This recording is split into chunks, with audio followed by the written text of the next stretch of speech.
하나님의 관점과 사람의 관점, 이런 제목으로 누가복음 강의 50번째 시간입니다. 하나님의 생각과 사람의 생각이 다릅니다. 우리가 신앙생활을 잘 하려면 하나님의 생각으로 이렇게 생각할 줄 알아야 되고, 하나님의 관점으로 볼 수 있어야 합니다. 자꾸 생각을 바꾸고 또 보는 눈이 자꾸 바뀌어야 돼요. 우리가 예수 믿기 전에 가지고 있었던 기본적인 생각과 예수 믿은 이후에 우리의 생각은 이렇게 다릅니다. 성경 그래서 네 생각과 내 생각은 다르고 네 길과 내 길은 다르다, 이런 표현을 하고 있죠. 오늘 본문은 그것을 우리에게 보여줍니다. 우리의 생각이 바뀌고 우리의 관점이 바뀌는 것이 얼마나 중요하냐면, 그것은 더 넓게 표현하면 구원의 문제까지 연결되는, 복음을 이해하고 구원을 받아들이는 문제까지 확장되는 이런 문제라고 가르치고 있어요. 구절을 같이 한번 읽어보겠습니다. 다시 시작. 자기를 의롭다고 믿고 다른 사람을 멸시하는 자들에게 입으로 말씀하시되. 오늘 주시는 말씀은 누구에게 주시느냐면, 자기를 의롭다고 믿고 다른 사람을 멸시하는 사람들에게 주시는 말씀이에요. 스스로 의롭다고 믿고 있는 사람들, 그리고 마음 저 한구석에서 다른 사람을 멸시하려는 마음이 있는 사람들, 오늘 그분들에게 주시는 말씀이에요. 어떤 분은 이 말을 들으면서 이런 생각을 할 수 있어요. 그럼 나하고 상관없네, 이렇게. 네, 혹시 그런 분 계신가요? 네. 그렇다면 정신 바짝 차리고 들어야 돼요. 사실 그런 마음은 숨겨져 있어요. 얼마 전에 제 아내가 그런 고백을 하더라고요. 누군가가 이렇게 제 아내에게 이렇게 좀 억울한 표현을 했대요. 이렇게 그런 말을 어디서 들었다 그러면서 제 아내에게 따지듯이 아마 그런 것 같아요. 그러니까 제 아내가 그걸 듣고 너무 그냥 억울해가지고 그러더라고요. 자기가 그런 말 한 적이 없는데 그랬다고. 근데 이제 혼자 막 기도하더라고요. 그러더니 좀 이따 저한테 그런 표현을 해요. 자기가 겉으로는 그런 말 한 적이 없는데 자기 저 밑바닥에 그런 생각이 있더라는 거예요. 자기 저 밑바닥에, 은연중에 자기 속에 그런 생각이 있더라는 거예요. 자기가 그런 표현을 한 번도 한 적은 없고, 또 감히 어떻게 그런 말을 함부로 하겠느냐. 근데 자기 저 밑바닥에 보니까 그렇게 말한 사람에 대해서 자기 밑바닥에 그런 생각이 있더라, 이런 고백을 하더라고요. 우리는 우리 자신이 하나님의 관점에서 잘 보이지 않으면 사실 우리 자신이 어떤 상태에 있는지 보이기가 쉽지 않다고 생각이 돼요. 특별히 누가 자기를 의롭다고 믿고 다른 사람을 멸시하는 자리에 가기가 쉬울까요? 기본적으로 모든 사람이 다 그 자리에 있습니다. 우리 저 밑바닥의 중심에 내가 너보다 나아, 그래도 내가 괜찮지, 다른 사람을 멸시하는 자리까지는 안 갈지 모르지만 그런 생각이 우리 속에 있을 수 있고요. 그러다가 이제 좀 어떤 상황이 되면 저런 인간이 다 있어, 우리 속에 이런 생각을 가질 수 있다는 거죠. 그런데 오늘 본문도 그렇지만 어떤 사람이 그 자리에 특별히 잘 빠지기가 쉬우냐면 열심파들입니다.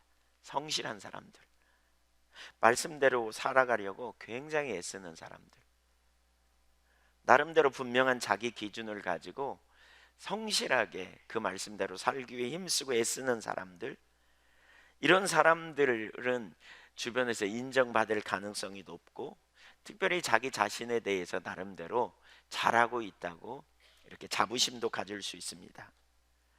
분명한 자기 기준을 가지고 성실하게 살기를 원하는, 말씀대로 살려고 하기 때문에 외형적으로는 절대로 그렇게 잘 쉽게 드러나지 않습니다. 속마음 깊은 곳에 있기 때문에 어떤 상황이 돼봐야 합니다. 어제 저도 제가 설교 준비를 하면서 사실 잘 몰랐는데 어제 오후에 좀 누구하고 통화를 한 다음에 제 마음이 좀 불편했어요. 마음이 제 기준에 기초하여 다른 사람을 판단하고 좀 그런 마음, 좋지 않은 마음이 이렇게 쑥 올라오더라고요. 근데 이 설교 준비, 그것 때문에 설교 준비가 잘 안 됐어요. 마음이 좀 불편해서. 근데 준비하는 가운데 하나님 앞에서 제가 이렇게 올바르지 않은 자세를 가지고 있는 걸 깨닫게 되고 또 회개하고 그랬습니다. 문제는 그런 생각을 갖고 있는 것이 하나님의 관점으로는 올바르지 않다는 거예요. 왜냐하면 성경은 모든 사람이 다 죄인이라고, 그래서 아무도 판단할 수 없다고 이렇게 가르치잖아요. 우리가 은혜로 구원받은 자들이고 하나님의 은혜가 아니면 구원받을 수 없는, 그런 의미에서 본다면 우리의 의는 도토리 키재기고 하나님 보시기에 더러운 옷과 같은 그러한 자리에 있죠. 하나님은 한 번도 우리를 상대적으로 보시지 않아요. 근데 우리는 우리 자신을 상대적으로 보고, 그렇기 때문에 우리가 다른 사람을 어떤 눈으로 바라보느냐 하는 거죠. 근데 우리의 보는 이 관점이 전환되지 않으면 이 신앙이 절대 변화가 안 일어나요. 내가 하나님의 관점으로 나를 보고 하나님의 관점으로 이웃을 보는 거, 그러니까 적당한 선이 아니고 이건 명백한 거죠. 분명한 거죠. 그래서 우리가 이 부분을 선명하게 깨달아지는 게 얼마나 중요한지, 우리가 하나님의 눈으로 우리 자신이 보이되 분명하게 우리가 죄인임을 알고 우리가 하나님 앞에 어떤 상태로 나아갈 수 있는지를 보는 거죠. 특별히 오늘 누가복음 그러니까 본문 후반부에 15절부터 누가 천국에 갈 수 있는가, 누가 영생을 얻을 수 있는가, 어린아이 같지 않으면 불가능하다, 이런 주제를 가지고 다루고 있거든요. 이 두 가지는 어떤 의미에서는 연결돼 있어요. 우리가 천국에 가는 것도 결국 누가 갈 수 있냐? 하나님의 관점으로 내가 보여야 돼요. 상대적인 관점, 상대적인 기준으로 우리를 본다면 우리는 절대로 우리가 누구인지 올바로 이해가 안 돼요. 올바로 알 수가 없어요. 성경에서 말하는 관점으로 절대로 못 보면요, 우리에게 정말 예수님이 필요하다는 사실을, 그러니까 전적인 주님의 그 십자가의 보혈의 공로가 필요하다는 사실을 잘 모를 수 있다는 거죠. 그래서 우리가 하나님의 관점으로 우리 자신을 보는, 이게 우리 가운데 되어져야 된다는 거죠. 그러니까 이례적으로 이렇게 말하는 게 아니고 완전히 그 부분이 우리 가운데 깨달아지고 완전히 우리 가운데 그러한 눈으로 우리 자신을 볼 수 있는 일이 일어나야 돼요. 하나님의 관점, 내 관점, 하나님의 기준, 내 기준, 얼마나 그게 하늘만큼 땅만큼 다른지, 우리는 결국 상대적인 기준으로 보고 상대적인 관점으로 봐서 내가 남보다 나으면 낫다고 생각하고 슬그머니 우월의식을 갖고 다른 사람을 무시하고, 심지어 부부간에도 그런 일들이 흔히 일어나기도 하고 형제 사이에서도 일어나고, 우리가 얼마나 많이 자주 그런 자리에 우리가 가는지. 두 사람만 앉혀놓으면 다 거기에 스스로 그러한 우월의식과 자부심에 빠지든지 아니면 열등의식에 빠지든지, 우리가 거기에 너무 익숙한 그런 환경과 문화 속에 있죠. 근데 오늘 본문은 그걸 깨뜨리라는 거예요. 그걸 바꾸라는 거예요. 그리고 그렇게 상대적인 자기 관점에 있을 때 결과가 어떤지 그걸 우리에게 보여주고 있고요. 다른 한 부분으로는 우리가 하나님의 기준으로 보고 관점으로 봐야 하나님 앞에 의롭다함을 받는, 그리고 예수 그리스도만 의지하여 하나님이 내신 조건을 조건 없이 수용하고 받아들이는 자리로 가게 된다는 거예요. 우리 왜 그런 거 있잖아요. 인과응보, 잘하면 상, 못하면 벌, 권선징악 뭐 이런 거, 이런 의식이 우리 속에 있어서 그런 의식 가지고 우리가 신앙생활 하는 경향이 되게 많아요. 근데 이 인과응보의 법칙이나 뭐 이런 부분들이 우리 가운데 안 깨지면, 이것이 하나님의 기준으로 우리 자신을 보는 또는 다른 사람을 보는 그 하나님의 기준으로 이게 안 깨지면 우린 절대로 복음 안에서 진정한 자유함도 안식도 없고요, 우리의 삶의 태도도 변화가 안 일어나요. 근본적인 변화가. 항상 오르식과 자부심을 갖든지 열등의식과 죄책감에 빠지든지. 그래서 명쾌하게 우리가 하나님의 기준으로 우리 자신을 볼 수 있는 이제 그 자리에 서야 한다는 거예요. 그 자리에. 누가복음 18장 10절을 보세요. 여기 예수님께서 말도 안 되는 예화를, 이렇게 비유를 말씀하시거든요. 어떻게 보면 말도 안 되는 비유예요. 특별히 유대인들은 율법을 잘 지키면 의롭다 함을 받고, 율법을 잘 지키지 못하면 죄인이라고 취급하는 그런 강한, 그렇죠? 인과응보의 법칙이죠. 잘하면 상, 못하면 벌, 그런 강한 기준을 가지고 있죠. 일반적인 세상 기준이죠. 그걸 예수님은 뭐라고 말하냐면 육체를 따라 판단한다, 이렇게 말하고 있는데, 영어 성경에 보니까 그 휴먼 스탠다드라고 번역하기도 하고, 또 월들리 포인트 오브 뷰, 세상적 관점이라고도 말해요. 일반적인 세상적인 보편적인 관점은 바리새인들이 가지고 있었던 관점이죠. 일반적으로 잘하면 하나님 앞에 인정받고 칭찬받고, 못하면 벌받고, 이런 개념으로 이해하죠. 그걸 가지고 여기 이제 강력하게 말하는데요. 10절을 한번 보십시오. 같이 읽습니다. 두 사람이 기도하러 성전에 올라가니 하나는 바리새인이요 하나는 세리라. 바리새인과 세리 두 사람이 기도하러 올라갔다. 우선 바리새인은 누구냐? 분리된 자들이라는 뜻을 가지고 있는데요. 그들은 당대에 가장 경건한 사람이라고 인정받던 사람들이었어요. 그런데 예수님 당시에 약 6천 명 정도 되는 사람들이었다 그래요. 그럼에도 바리새인 이야기가 성경에 되게 많이 나오잖아요. 6천 명은 많은 사람이 아닌데.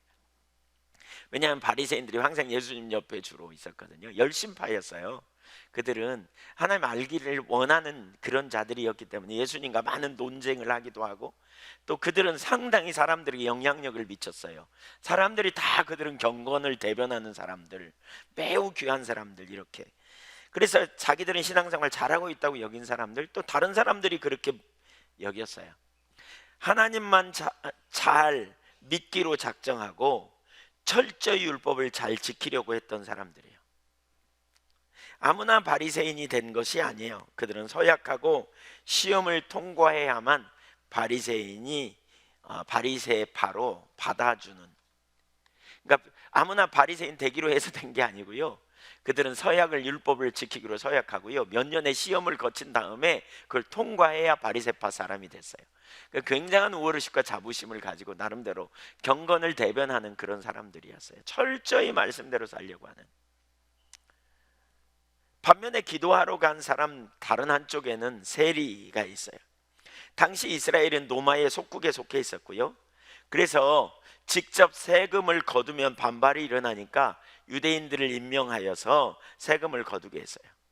그들은 로마로부터 세금 징수의 권한을 받아 세금을 거두었는데, 그 중에 일정 부분만 바치고 나머지는 착복하여 유대인들로부터 매국노 취급을 받았어요.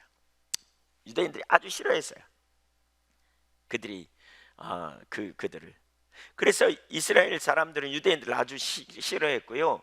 그들은 유대인들 회당에서 출교당한 사람들이에요. 그리고 유대인 남자들은, 그러니까 유대인들이 세리들에게 딸을 주지 않았어요. 그러니까 세리들은 장가도 잘 못 간 그런 사람들이 많았대요. 심지어 그 열심당원들은 그 세리들을 죽이려고 하는, 실제로 죽이기까지 하는 그런 정도로 유대인들이 싫어했던 사람들이에요. 그러니까 그래서 성경은 뭐라 그러냐? 이들을 죄인들, 창기들, 이방인들과 함께 분류해서 멸시받는 대상으로 삼았어요. 이미 이 두 사람의 신분은 그 자체가 많은 것을 암시하고 있죠. 바리새인들은 자기를 의롭다고 믿고 다른 사람을 멸시하는 자들의 부류에 속한 사람들이에요. 그리고 세리는 그들이 멸시하는 사람들 중에서도 가장 대표적인 사람들이었어요. 이 두 사람이 동시에 기도한다면 누가 누구의 기도가 응답되겠습니까? 여러분은 누구의 기도가 더 응답되리라고 생각합니까? 그 당시 이 이야기를 들었던 유대인들의 입장에서 보면 누구의 기도가 응답되리라고 생각했겠습니까? 보나마나 뻔합니다. 당연히 바리새인의 기도를 하나님은 응답하셨을 거다. 세리는 거들떠보지도 않았을 거다. 이렇게 생각해요. 우리는 일반적으로 그런 사고 체계를 가지고 있잖아요. 이게 우리의 생각이에요. 근데 하나님의 생각은 달라요. 보니까 14절 보세요. 여기 아주 매우 파격적인 표현을 하시죠. 시작. 내가 너희에게 이르노니 이에 저 바리새인이 아니고 이 사람이 의롭다 하심을 받고 그의 집으로 내려갔느니라. 이 사람은 누구냐? 세리입니다. 당시 유대인들, 특히 바리새인들은 이 말씀을 어떻게 받아들였을지 생각해 보십시오. 말도 안 되는 이야기다. 있을 수도 없는 얘기다. 그러니까 우리가 말씀을 읽을 때, 또 복음을 이해할 때 항상 염두에 둬야 될 중요한 게 있어요. 그게 뭐냐면 우리의 생각과 하나님의 생각이 다르다는 거예요. 그러니까 이런 부분에 충돌이 일어날 때, 여러분 성경을 읽어가면서 어떤 내 생각과 다른 충돌이 일어날 때 거기에 아주 중요한 메시지가 있어요. 내 생각을 바꿔야 돼요. 그러니까 하나님의 생각으로 전환해야 되고요. 그래야 우리가 하나님을 이해할 수 있고 또 하나님의 길을 알게 되고 하나님의 의도를 알 수 있게 된다는 거예요. 그래서 이사야 55장에 보면 이렇게 말하거든요. 6절에 너희는 여호와를 만날 만한 때에 찾으라, 가까이 계실 때에 그를 부르라. 그러면서 7절 악인은 그의 길을, 불의한 자는 그의 생각을 버리고 여호와께로 돌아오라. 그리하면 그가 긍휼히 여기시리라. 우리 하나님께 돌아오라. 그가 너그럽게 용서하시리라. 왜요? 이는 내 생각이 너희 생각과 다르며 내 길이 너희의 길과 다름이니라. 여호와의 말씀이니라. 네. 우리는 보통 착한 행실로 구원받는다고 생각합니다. 그래서 착한 행실 통해서 우리가 뭔가 하나님이 기뻐하신다 이런 생각을 합니다. 근본적으로 그 생각이 문제가 있는 게 뭐냐면 착한 행실을 가지고 하나님 앞에 나갈 수 있는 인생이 없다는 거예요. 하나님의 기준으로 볼 때. 어떤 사람이 일평생 내내 정말 착하게 살았어요. 근데 딱 한 번 남의 목걸이, 금목걸이를 훔쳐가고 도망갔어요. 딱 한 번. 잡히면 감옥 갑니까 안 갑니까? 갑니다. 재판 받습니다. 그렇죠? 똑같은 거예요. 하나님 앞에 똑같은 거예요. 그래서 로마서 3장 10절 이하에 같이 읽어보죠. 기록된 바 의인은 없나니 하나도 없으며 깨닫는 자도 없고 하나님을 찾는 자도 없고 다 치우쳐 함께 무익하게 되고 선을 행하는 자는 없나니 하나도 없도다. 이것이 인간의 모습입니다. 그래서 하나님의 아들이 우리를 위해 오신 거죠. 우리의 의로움 때문이 아니에요. 여러분 대단히 중요한 게 뒤에 가서 좀 더 설명하겠지만 우리의 의는 행위에서 온 게 아니에요. 관계성에서 와요. 관계성. 그러니까 하나님이 먼저 우리를 택하시고 우리를 위하여 하나님이 되시기로 작정하신 거예요. 우리를 구원해 주시기로 작정하신 거예요. 그래서 우리를 위해 우리가 알기도 전에, 깨닫기도 전에, 우리의 상태를 알기도 전에, 우리의 필요를 보기도 전에 예수님이 십자가에 달려 죽으시고 모든 인류의 죄를 담당하셨어요. 그래서 그 예수님을 이제 믿으면 자기의 처지를 인식하고 예수님을 믿음으로 우리는 하나님의 자녀가 되고 거룩하시다고 우리를 의로우시다고 선언해 주신 주님의 의로움 때문에 우리가 의로운 거예요. 예수님 때문에 의로운 거예요. 관계 안에서 의로운 거죠. 우리가 선행을 해서 의로운 게 아니에요. 그분의 사랑과 은혜를 받아들임으로 우리가 구원에 이르고 의롭다 하심을 얻은 거죠.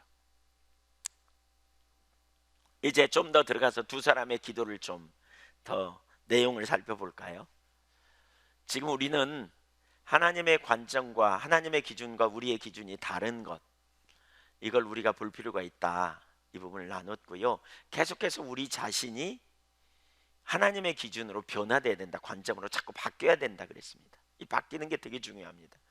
우리 자신의 생각과 우리 자신의 이론을 내리고 자꾸 하나님의 기준, 하나님의 관점으로 전환되고 변화되어져야 됩니다. 자꾸. 네, 이게 얼마나 중요하냐면 이게 우리의 구원의 문제를 다룰 만큼 소중하다, 이렇게 나눴어요. 그럼 바리새인의 기도를 보십시오. 바리새인에게 성전은 자신의 홈그라운드와 같은 곳이거든요. 바리새인은 평소에 주로 성전에 있었고 성전을 위해 굉장히 헌신됐어요. 11조를 드렸는데 11조는 성전을 위해 사용되었습니다. 그는 정한 것 이상으로 11조를 바치는 아주 열심 가진 사람이었고요. 그래서 성전에서 가장 떳떳함을 주장할 수 있는 이가 어쩌면 바리새인일 거예요. 그런데 그의 기도를 보면 이건 상당히 이렇게 하나님을 향해 나가고 있지 못함을 볼 수 있어요. 11절 같이 읽어보겠습니다. 시작. 바리새인은 서서 따로 기도하여 이르되 하나님이여, 나는 다른 사람들 곧 토색, 불의, 간음을 하는 자들과 같지 아니하고 이 세리와도 같지 아니함을 감사하나이다. 바리새인은 서서 따로 기도했다. 이 서서라는 말을 학자들 중에는 그렇게 주석했더라고요. 습관적으로 바리새인은 기도했다. 또 따로 기도했다 그러잖아요. 따로. 전에 성지순례 갔는데 이스라엘의 통곡의 벽에요, 일단의 무리들이 구별된 복장, 시커먼 옷을 입고 수염을 이렇게 기르고 여기 수술을 길게 달고 이렇게 구렛나루를 기르잖아요. 그분들은 이 팔에다 뭘 붙이고 그러고 크게 외치며 기도하기도 하고, 어떤 사람은 꼭 곡하는 것 같더라고요. 우리나라 옛날 곡하는 거 있죠. 왜 곡하는 것 같이 막 아이고 막 이러면서 막 곡하는 것처럼 눈물 없는 이렇게 곡하는, 네, 그러고 있기도 하고 또 율법을 막 암송하기도 하고 하루 종일 그러고 있대요. 계속. 이렇게. 그 사람들은 국가에서 돈이 나온대요. 이스라엘이. 근데 계속 하루 종일 그러고 있어요. 계속. 네, 그 모습이 딱 떠오르더라고요. 저는 따로라는 말을 영어 NIV 성경에 그 따로라는 말을 보면 그 원어가 그런 의미인데요. 자신에 관하여 기도했다 이렇게 표현해요. 자신에 관해 기도했다는 거예요. 지금 그가 누구에게 기도하고 있는가, 그 내용을 보면 하나님이여 나는, 이런 표현이 우리말에는 별로 안 나오거든요. 11절과 12절에 보면. 근데 그 4번이나 나옵니다.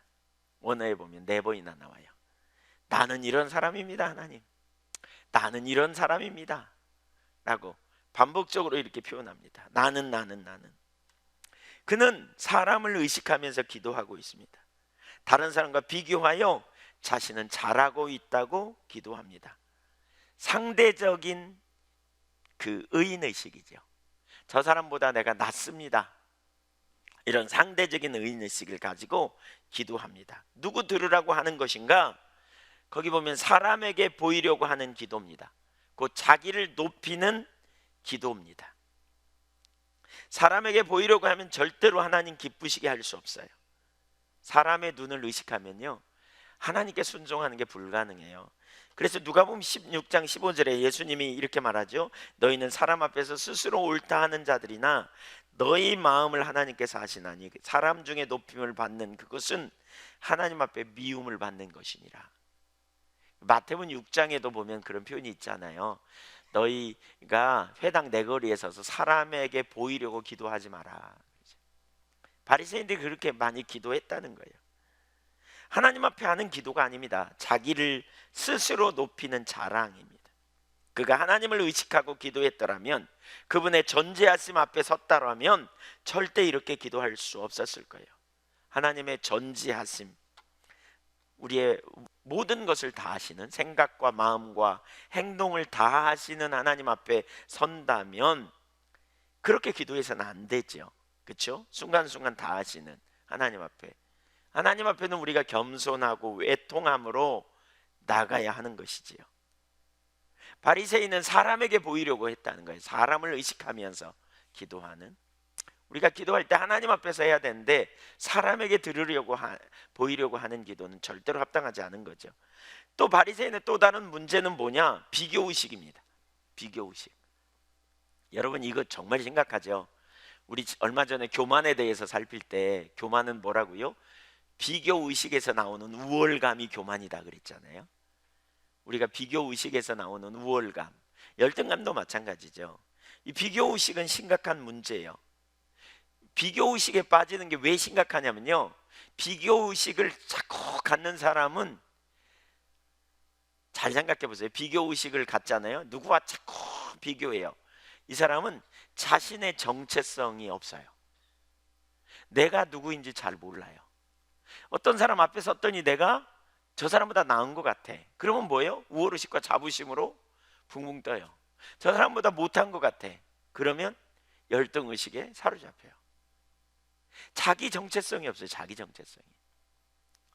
자기 정체성이 없다는 건 이건 비극입니다. 이건.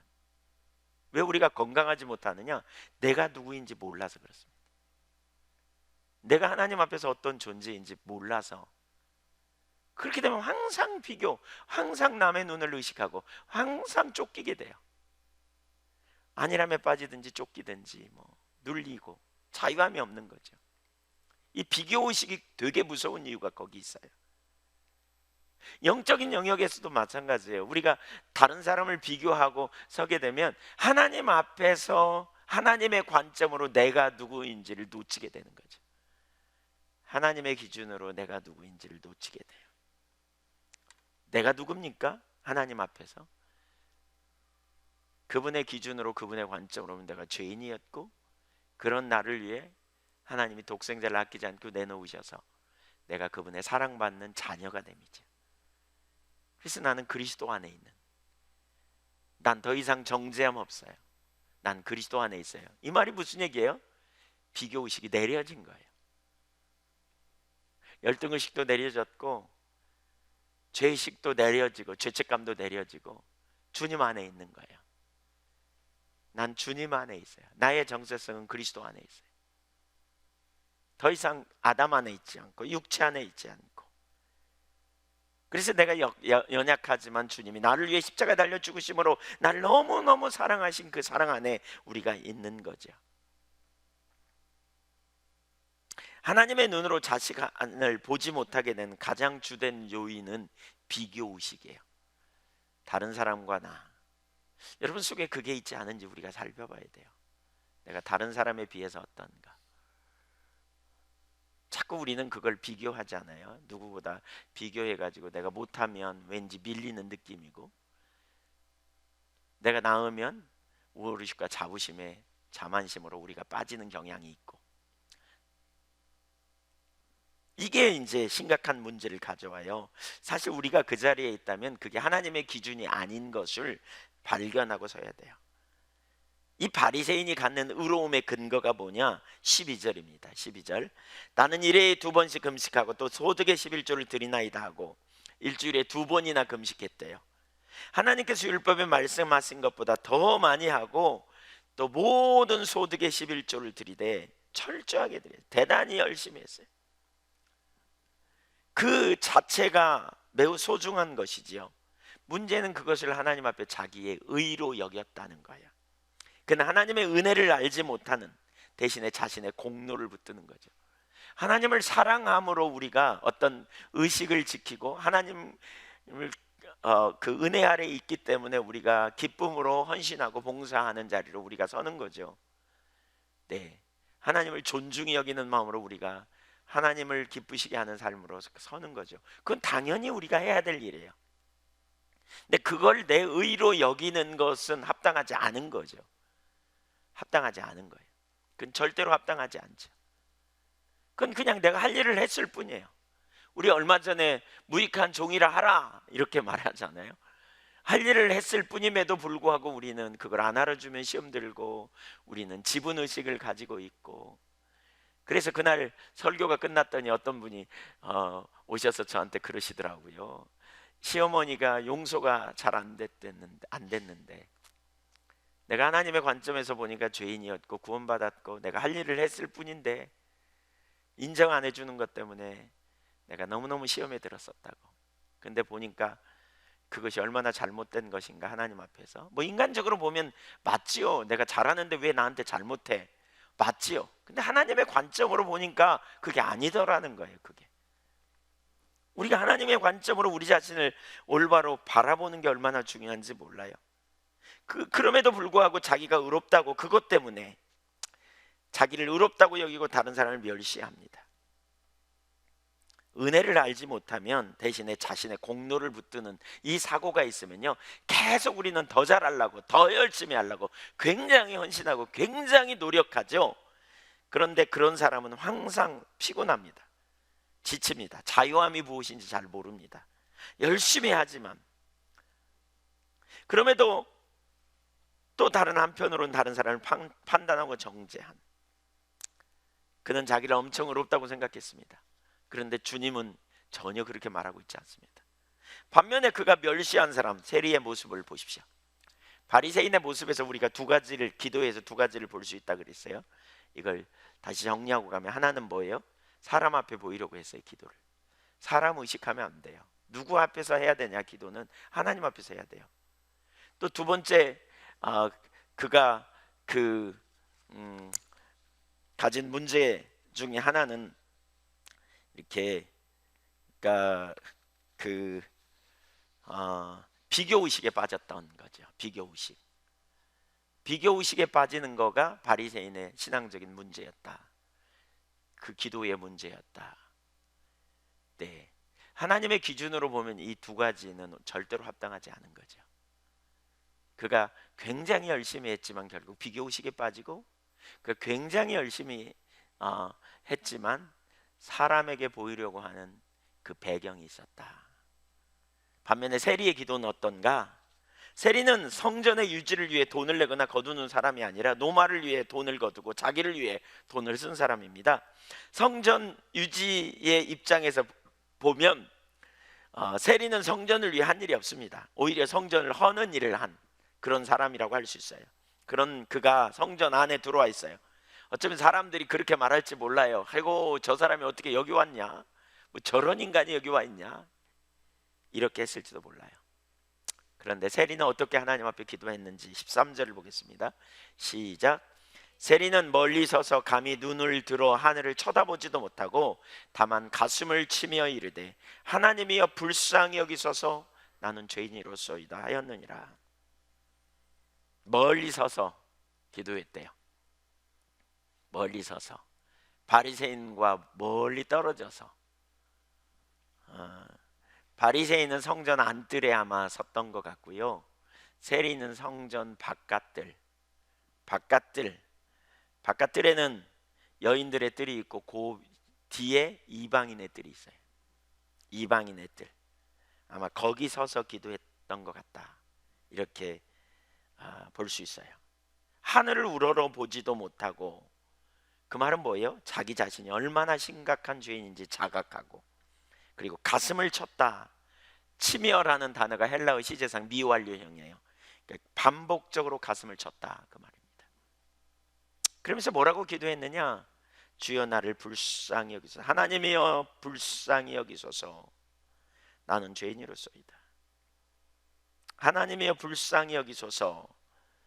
이 단어는 분노하지 마옵소서, 진정하옵소서, 이런 말인데, 헬라어 원형은 힐라스코마이라는 단어는 동사인데 조정하다, 화해시키다, 이런 의미예요.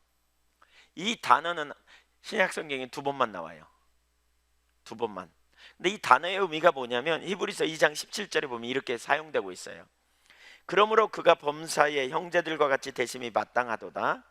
이는 하나님의 일에 자비하고 신실한 대제사장이 되어, 예수님 이야기입니다. 지금 백성의 죄를 속량하려 하심이라. 여기 속량하려 라는 이 단어가 힐라스코마이입니다.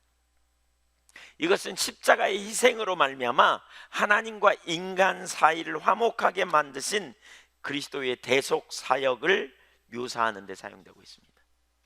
그러니까 이 세리가 이 단어를 사용하면서 하나님이여 나를 불쌍히 여기소서, 나는 죄인이로소이다, 이렇게 고백하고 있어요.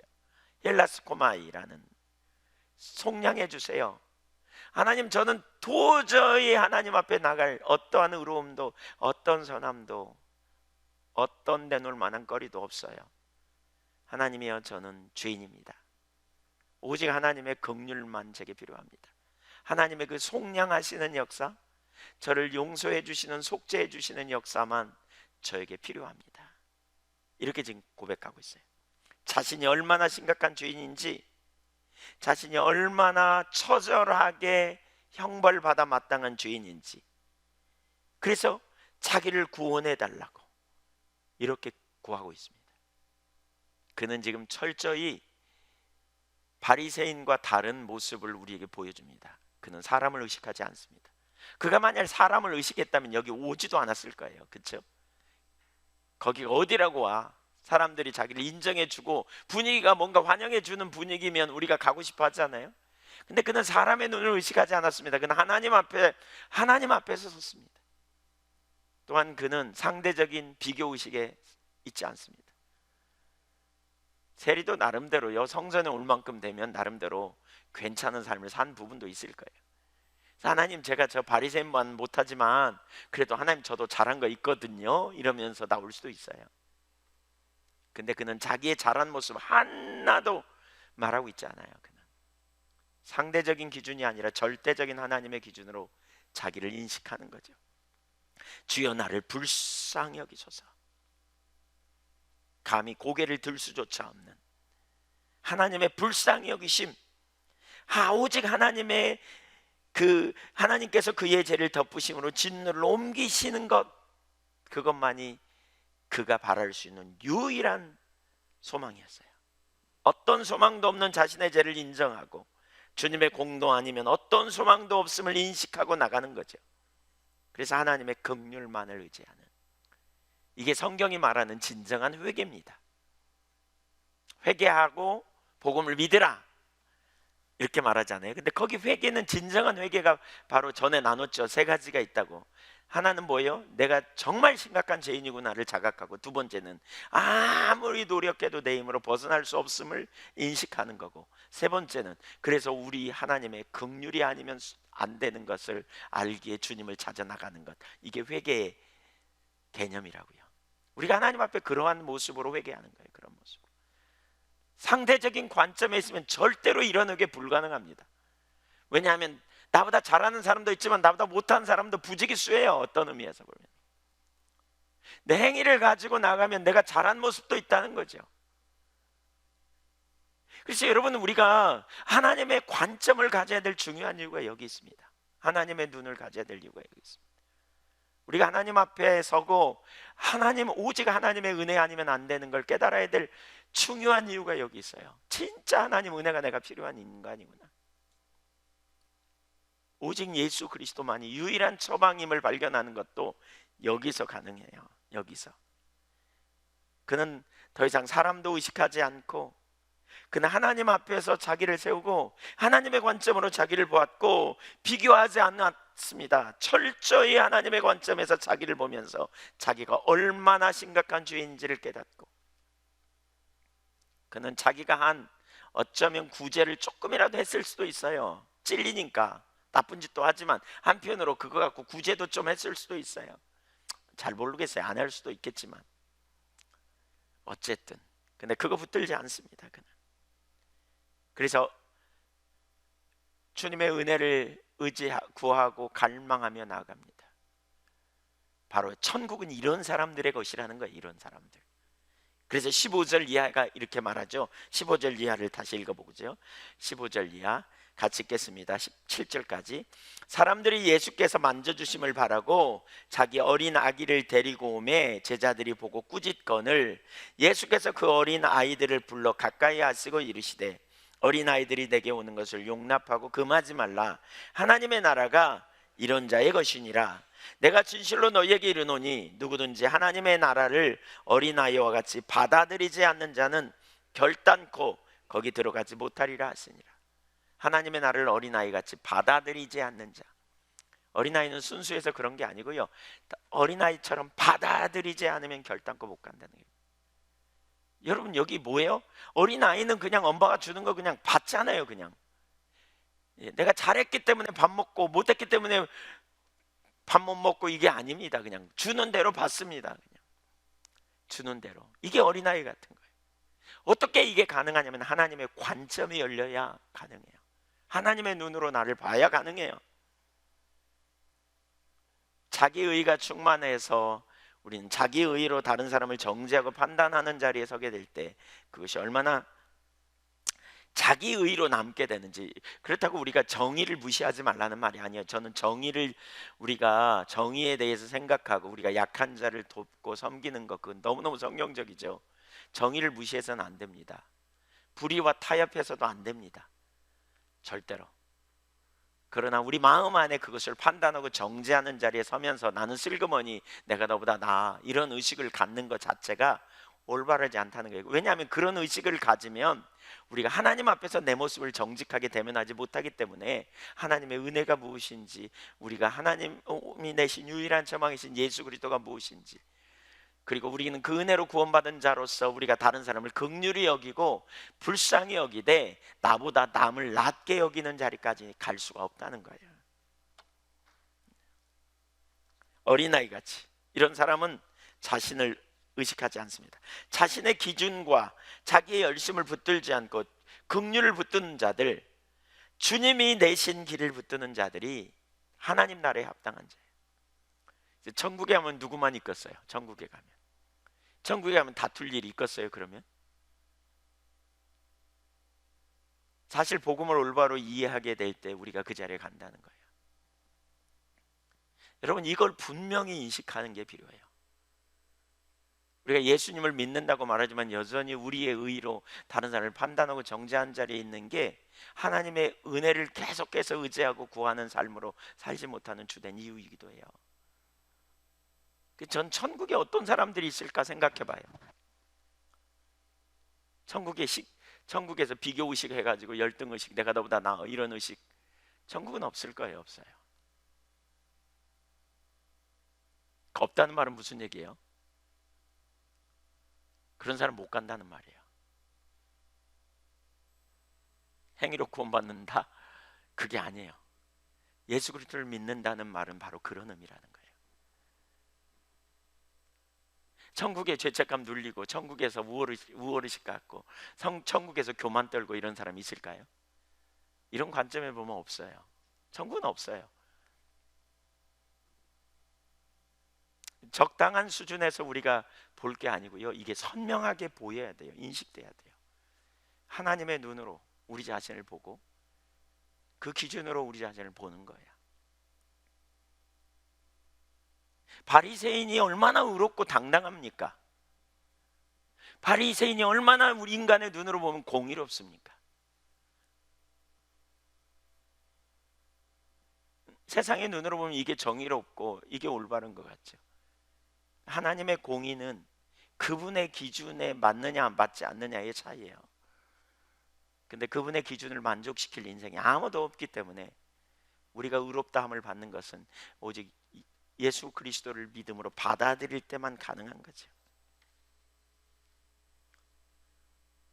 받아들인 거예요. 천국에는 의로운 사람이 없어요. 천국에는 자기를 의롭다고 멸시하는 사람들은 없어요.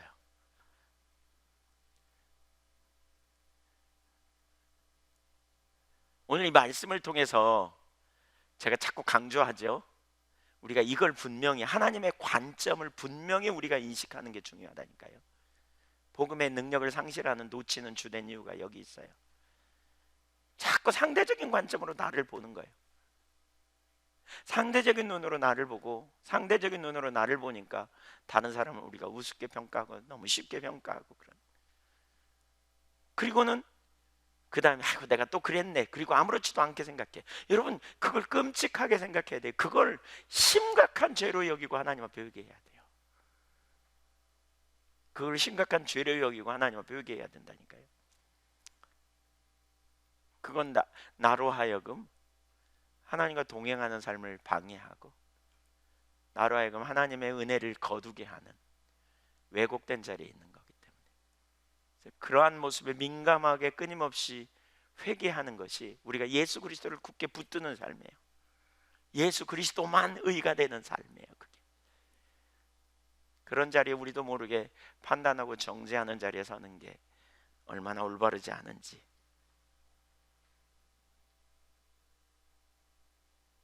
여기서 우리는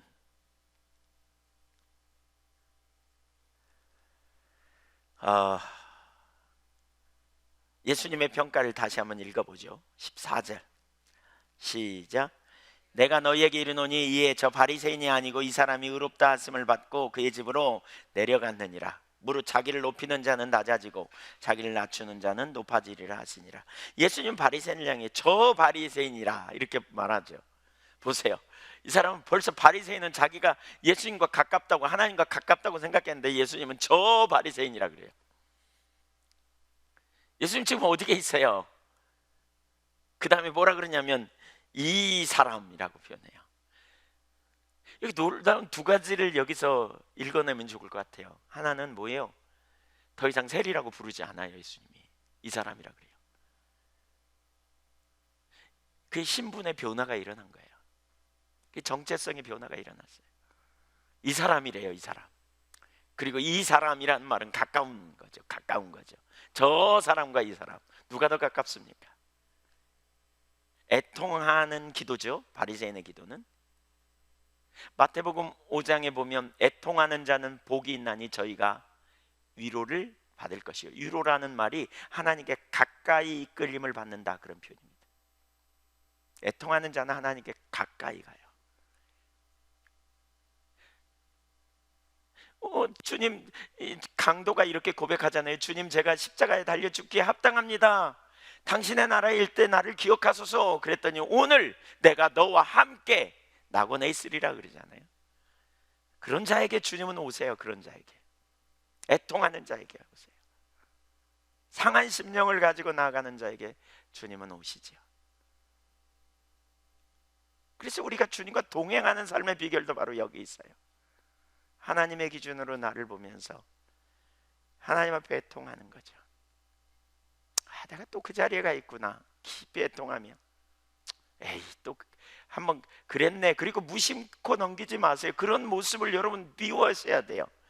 우리 자신의 그런 모습을 미워하셔야 돼요. 판단하고 아무렇지도 않게 다른 사람을 정죄하는 내 모습을 미워해야 돼요. 그게 우리가 싸워야 될 삶이에요. 죄와 싸우되 피 흘리기까지 싸우라 그랬어요. 우리의 의로움은, 우리가 죄 중에 가장 큰 죄는 하나님과 우리 사이를 가로막는 죄거든요. 윤리적인 죄도 죄지만 가장 큰 죄는 뭐냐? 하나님과 우리 사이를 가로막는 죄가 가장 큰 죄예요. 근데 여기 이 죄, 내가 상대적인 의인의식을 가지고 우월의식을 갖는 것은 그리스도의 십자가를 의지하지 않는 삶으로 가게 되기 때문에 이런 것을 우리는 정말 심각한 죄로 여겨야 돼요.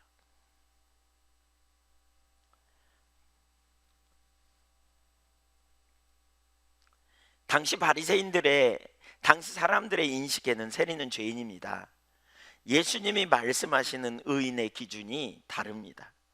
누구든지 주님 앞에 나가되 어린아이처럼 자기 논리를 내리고 잘하면 상 못하면 벌이라는 사고를 내리고 어린아이처럼 주님의 은혜를 받아들이면 그를 의롭다 하시고 이전의 정체성과 전혀 다른 사람이, 다른 새로운 사람이 되게 해주십니다. 우리는 매번 이렇게 하나님 앞에 가야 합니다. 매번 이렇게 하나님 찾아야 합니다. 여기서 우리는 우리가 옳다고 여기는 여김과 주님이 옳다 하는 것이 다를 수 있다는 것을 인식해야 됩니다. 우리의 기준을 우리는 갖죠. 우리의 생각을 가지고 옳다고 여기는 것이 하나님의 기준과는 완전히 다를 수 있다는 걸 기억해야 합니다. 세리에게 의롭다 하심을 인정한 평가는 그때 유대인들의 관점과 충돌을 일으켰습니다. 오늘날 우리도 마찬가지였어요. 우리가 가진 사고, 잘하면 상 못하면 벌이라는 사고가 깨뜨려져야 예수님만 의지할 수 있어요. 이런 통념이 내려져야 복음이 이해됩니다.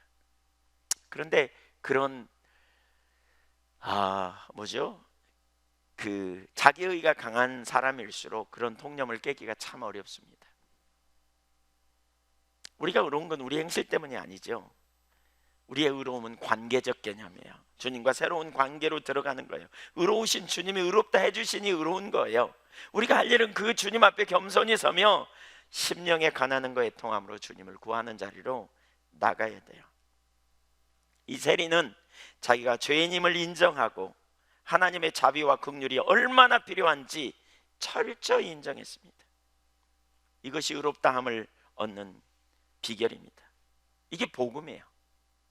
현장에서 가늠하다 잡혀온 여인의 이야기, 모든 사람은 돌로 쳐야 된다고 생각했어요. 그러나 예수님은 뭐라 그랬어요? 너희 중에 죄 없는 자가 돌로 치라. 그리고 모든 사람이 다 가버리자. 그 여인을 향해 나도 너를 정죄하지 않으리라. 도찐 개찐이죠. 도찐 개찐. 비슷비슷한 거죠. 근데도 불구하고 우리는 정죄하는 자리에 얼마나 쉽게 가는지.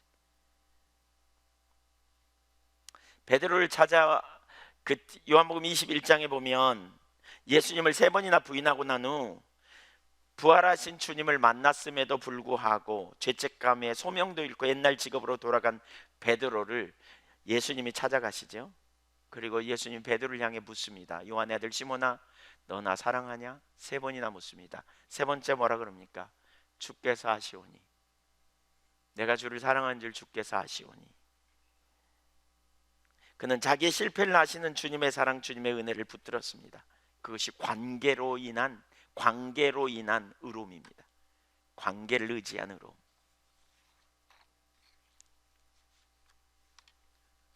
하나님 관점으로 보는 자는요, 자기를 낮춰요.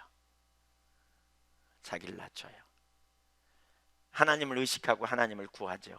자기 관점으로 보는 자는 자기를 높입니다.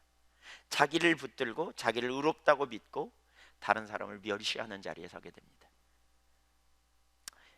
그 자리에 있다면 이 시간 우리가 하나님 앞에 회개해야 합니다. 회개해야 합니다. 예수님만 우리의 유일한 구원자라고 그 은혜를 새롭게 해달라고 우리가 하나님 앞에 구하는 것이 너무너무 중요합니다. 사실 우리가 하나님 앞에 나갈 때 이런 자세로 나가는 게 얼마나 중요한지 몰라요. 여러분, 상습적으로 우리 가운데 자기를 의롭다고 믿고 다른 사람을 멸시하는 모습이 우리 가운데 올라올 때 그걸 방치해서는 안 돼요. 그러니까 죄의 문제는 그렇더라고요. 계속 회개하고 하나님 앞에 나가 은혜를 구하는 거예요.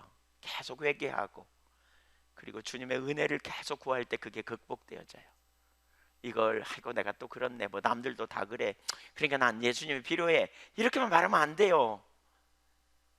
그게 얼마나 하나님 앞에 치명적인 것인지를 인식하고 내 관점으로 보면서 너무나 쉽게 그 자리에 갈 때마다 진짜 하나님 앞에 통함을 가지고, 오늘 이 본문의 이야기를 보십시오. 별거 아닌 것 같잖아요. 우리하고 너무 닮았잖아요. 근데 세리가 은혜 받았다, 세리가 의롭다함을 받았다, 야, 그러니까 그렇게 은혜 받을 수 있구나 라고 말하지만 그 관점 뒤에 우리가 정말 깊이 살펴봐야 될 것, 비교의식, 그리고 사람에게 보이려고 하는 것, 그것 뒤에 자기 관점으로 자기를 보는 것, 이게 얼마나 심각한지. 천국에는 그런 사람 없다니까요. 천국엔 그런 사람 없어요. 왜요? 그런 사람은 그리스도만 의지하지 못하기 때문에 그래요. 그리스도만 의지하지 못하기 때문에 자기 의에 충만해서. 한편으로 저는 그렇게 생각해요. 구원을 이루어 간다고 할 때 우리가 끊임없이 그 자리에 자꾸 서야 돼요. 말씀이 우리를 견인해 간다 그러잖아요. 견인해가, 성도의 견인. 근데 말씀이 우리를 견인해 간데 말씀을 보내주는데 안 들어, 못 들어버려, 안 받아버려. 견인이 안 되는 거죠. 결국 빠져나가는 거죠. 이게 우리에게 심각함이죠.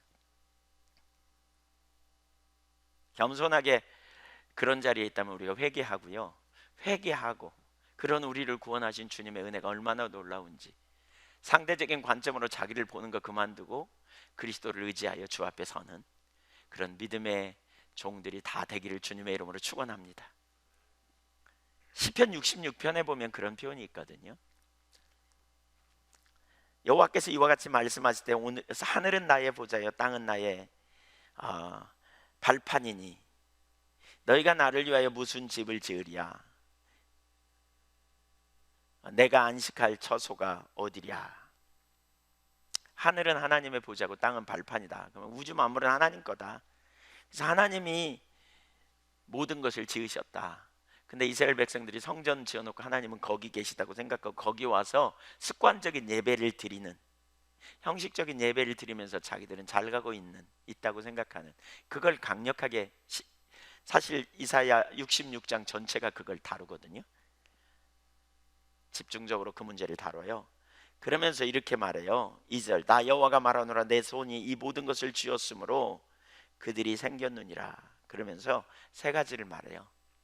물은 마음이 가난하고 심령에 통회하며 내 말을 듣고 떠는 자, 그 사람은 내가 권고하려니와. 이렇게 표현해요. 여기 그러니까 상한 심령의 제사, 시편 51편 16절에도 이렇게 말해요. 주께서는 제사를 멸시하지 아니하시나니 그렇지 않으면 내가 드렸을 것이라. 주는 번제를 기뻐하지 아니하시나이다. 하나님께서 구하시는 제사는 상한 심령이라. 하나님이여 상하고 통회하는 마음을 주께서 멸시하지 아니하시나이다. 그래서 우리 마음이 중요해요. 상한 마음을 가지고 갈 때 하나님이 이 사람이라고 그래요. 이 사람. 오늘 예배 드리러 왔는데 우리 두 가지 축복을 이 사람에게 볼 수 있잖아요. 누굽니까? 정체성을 바꿔주고요, 의롭다 하심을 받고요. 이 사람 가까이 인도함 받죠. 하나님은 어떤 사람을 권고하신다고요? 66장 아까 2절에 물은 마음이 가난하고 심령에 통회하며 내 말을 인하여 떠는 사람, 그 사람을 내가 권고한다. 여기 권고하신다는 말은 히브리어로 아바트라는 말인데요, 보다, 바라보다 이런 의미입니다. 보다, 바라보다. 하나님이 이런 사람을 보신대요. 바라보신대요. 그리고 뭐 한다고요? 이런 사람을 돌봐주신다는 거예요. 돌봐주신다고요. 여러분, 하나님의 눈이 여러분을 보시면 좋겠죠? 어떤 사람을 보신다고요? 자기를 의롭다고 믿고 멸시하는 사람은 안 봐요. 하나님 안 봐요. 그런 사람. 마음이 가난하고 심령이 통회하며 하나님의 말씀을 인하여 떠는 자세를 갖는 사람, 이 사람을 하나님이 보아주신대요. 어차피 저나 여러분이나 우리가 죄인이었고 예수 그리스도의 보혈의 공로로 의롭다함을 얻은 자고요, 우리는 그리스도 안에서 이미 자유케 되었다면 우리가 순간순간 그 자리에 갈 때마다 애통함을 가지고 이렇게 회개하고, 이런 모습 때문에 하나님 앞에 애통해하고 다시 그걸 통해 그리스도를 붙드는 자리로 가는 거예요. 이게 필요해요.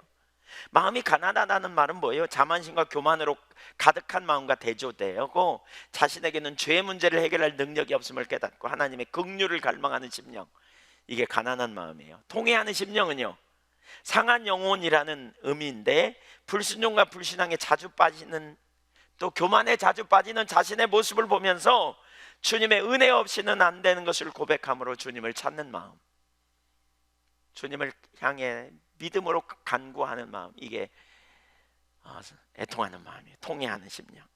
여호와의 말씀을 인하여 떠는 사람은 말씀을 인하여 무서워서 떠는 것이 아니라 말씀에 대한 권위를 인정하고 하나님의 말씀이 내게 오면 그 말씀을 놓치지 않고 순종하기 위하여 떠는 것, 말씀을 통해 하나님 만나기 원하고 말씀을 존중하고 말씀대로만 행하고자 하는 철저한 순종의 태도를 갖는, 그게 말씀 앞에 떠는 자세요. 왜 이렇게 할까요? 하나님께 소망을 두었기 때문에. 왜 이렇게 할까요? 하나님 은혜 없이는 안 되는 걸 알기 때문에. 그렇죠? 바로 이러한 제사, 이러한 예배, 사실 이사야 66장 그 3절 이하를 보면 아주 그냥 비극입니다. 형식적인 예배는 하나님 보실 때 네 가지를 이렇게 비교해서 설명하는데요, 하나님 보실 때 하나도 안 받아. 하나님 하나도 안 받아요. 이사야 1장과 비슷하게 이렇게 하나님 하나도 안 받으셔. 네, 뭐 시간을 아끼기 위해서 다 읽어보진 않겠습니다. 나중에 거기. 예. 그러나 말씀 앞에 떠는 자들을 하나님이 권고하시고 그들에게 하나님이 놀라운 축복을 주시지요. 그들에게 놀라운 축복을 주세요. 그래서 7절부터 14절까지 그들에게 주시는 놀라운 축복, 회복의 약속, 이런 부분들이 쭉 나타나요. 오늘 정리해 보시죠. 오늘 이 본문을 통해 하나님이 우리에게 뭘 가르치려고 하는지.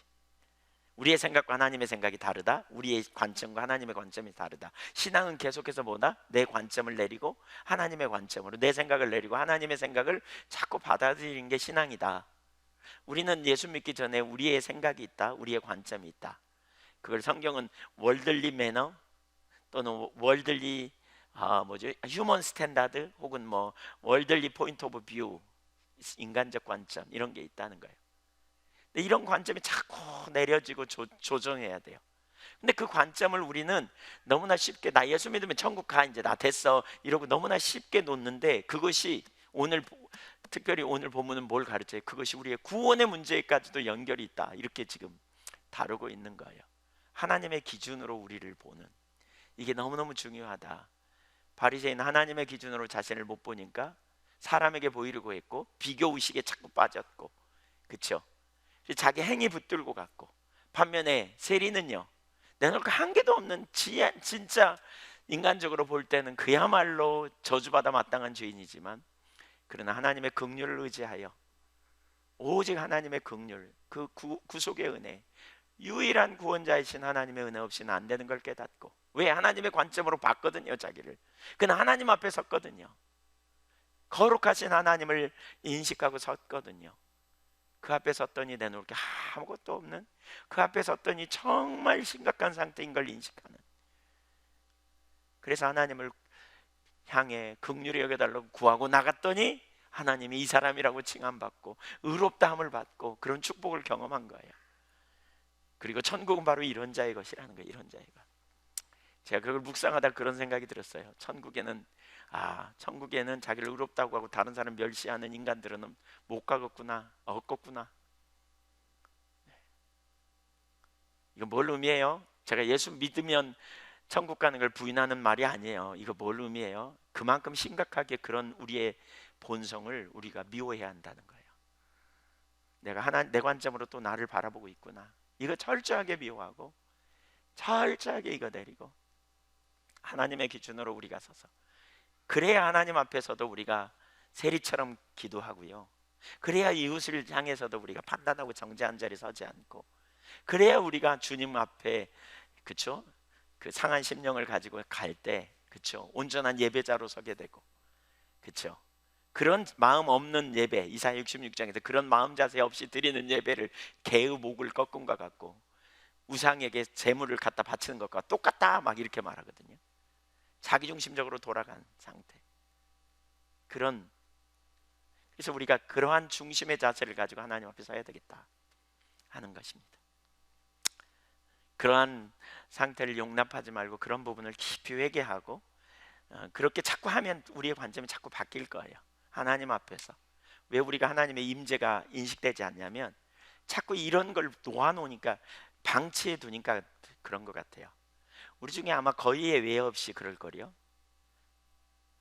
나를 의롭다 하고 다른 사람을 멸시하는 자리로 쉽게 돌아가는 그런 죄성에 대해서 우리가 정말 철저하게 그것이 하나님과 나 사이를 가로막는 죄라는 사실을 인식하고 깨뜨리면 좋겠습니다. 우리는 예수 그리스도의 은혜로 구원받은 자입니다. 왜요? 선함이 없기 때문에 그분의 기준으로 우리 중에 의롭다함을 얻을 죄가 아무도 없습니다. 저도 그렇고 여러분도 그렇고 그 사랑과 은혜로 구원받은 자인데 그 은혜에 감사하고 오직 예수님 앞에 서서 겸손하게 주님의 은혜를 기뻐하고 감격하고 그리고 주님의 은혜를 오늘 또 구하고 또 그런 자리에 빠지면 그거 미워하고 회개하고 하나님의 은혜를 열망하고 또 나아감으로 날마다 주님과 동행하는 승리의 삶이 될 수 있기를 간절히 소원합니다.